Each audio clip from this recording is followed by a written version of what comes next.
Hi guys, welcome back to our channel. இன்றைக்கி recipe என்ன பார்க்க போகிறோம் அப்படின்னா ஒயிட் பம்ப்கின் அல்வா பார்க்க போகிறோம். அதுக்கு தேவையான இன்க்ரீடியன்ட்ஸ் பார்த்துடலாம். 1/2 கிலோ தடியங்காய் எடுத்து சீவி வச்சுருக்கேன்.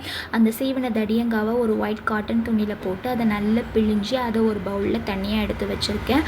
1/2 கப் சீனி, கொஞ்சம் கேஷ்யூ, பிஞ்ச் ஆஃப் சால்ட், கொஞ்சம் கார்டமம் பவுடர், அப்புறம் தேவையான அளவுக்கு நெய் எடுத்து வச்சுருக்கேன். ஸ்டவ் ஆன் பண்ணிக்கலாம், பேன் வச்சுக்கலாம். அப்புறம் 1 ஸ்பூன் அளவுக்கு கீ அதில் போட்டு கீ கொஞ்சம் நல்லா சூடானதும் நம்ம எடுத்து வச்சுருக்க கேஷ்யூவை அதில் கொஞ்சம் நம்ம கோல்டன் ப்ரௌன் வர அளவுக்கு நம்ம அதை ஃப்ரை பண்ணி எடுத்து வச்சுருக்கலாம். அதை ஃப்ரை பண்ணி தனியாக ஒரு பவுலில் எடுத்து வச்சுக்கலாம். சேம் அதே பேனில் நம்ம சீவி வச்சுருக்கோம் இல்லையா தடியங்காய், அதை போட்டு நம்ம என்ன பண்ணணும் அப்படின்னா மீடியம் ஃப்ளேமில் தான் அதை ஃப்ரை பண்ணணும். நீங்கள் ஹை ஃப்ளேமில் வச்சிங்க அப்படின்னா அது நல்லா கீழே கருகி அடிப்பிடிக்க ஆரம்பிச்சிடும். அதை நல்லா கிண்டி விட்டுட்டு நம்ம வடிகட்டி எடுத்து வச்சுருக்க அந்த தடியங்காய் தண்ணியை அதில் ஊற்றி நல்லா மிக்ஸ் பண்ணி கொடுங்க. அந்த கட்டியாக இருக்கிறது நீங்கள் மிக்ஸ் பண்ண நல்ல லூஸ் விட்டு ஒரு அழகான கன்சிஸ்டன்சிக்கு வரும். அப்போ நீங்கள் என்ன பண்ணணும் அப்படின்னா அதை நல்லா மிக்ஸ் பண்ணி கொடுத்துட்டு ஒரு மூடியை போட்டு அதை மூடி போட்டுருங்க. மூடிட்டு ஒரு 10 to 15 மினிட்ஸ் மீடியம் ஃப்ளேம்லையே நீங்கள் அதை குக் பண்ணணும். குக் பண்ணும்போது என்ன ஆகும் அப்படின்னா நம்ம ஊற்றிருக்க தண்ணி எல்லாம் அந்த தடியங்காய் வெந்து அப்சர்வ் பண்ணி கொஞ்சம் அழகாக கெட்டி பதத்துக்கு தண்ணியெல்லாம் வற்றி வர ஆரம்பிச்சிடும். அதுக்கப்புறம் நம்ம என்ன பண்ணுறோம் அப்படின்னா இது கூட நம்ம எடுத்து வச்சுருக்கிற 1/2 கப் சீனியை தேவைக்கு நம்ம அதில் போட்டு மிக்ஸ் பண்ணிக்கலாம். நீங்கள் அதுக்கப்புறம் லாஸ்ட்டில் ஸ்வீட்னஸ் பத்தலை அப்படின்னா நீங்கள் கூட கொஞ்சம் சீனி ஆட் பண்ணிக்கலாம்.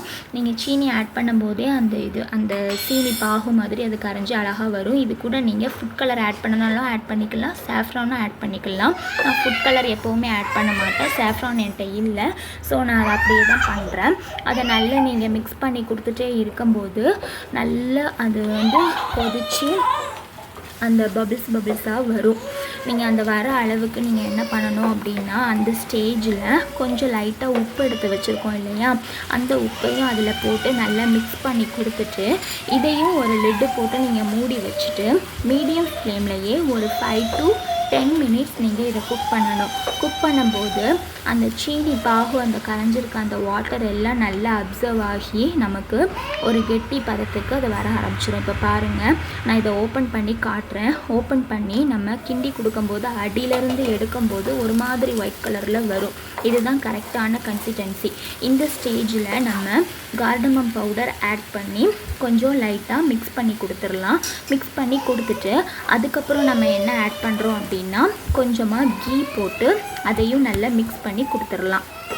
பாருங்கள், மிக்ஸ் பண்ணி கொடுக்க ஏலக்காய் வாசம் நல்லா வரும். கீ ஆட் பண்ணிடலாம்.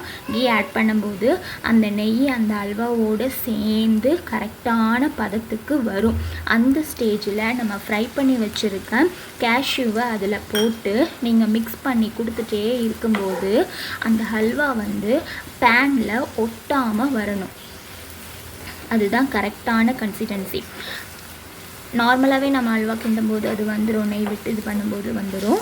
இதை பாருங்கள், கிண்டி கொடுக்க அந்த பாருங்கள் அந்த டெக்ஸ்சர் உங்களுக்கு தெரியும். இப்போ நம்ம ஒரு பவுலில் சர்வ் பண்ணிடலாம். கண்டிப்பாக இதை நீங்கள் வீட்டில் ட்ரை பண்ணுங்கள், ரொம்ப நல்லாயிருக்கும்.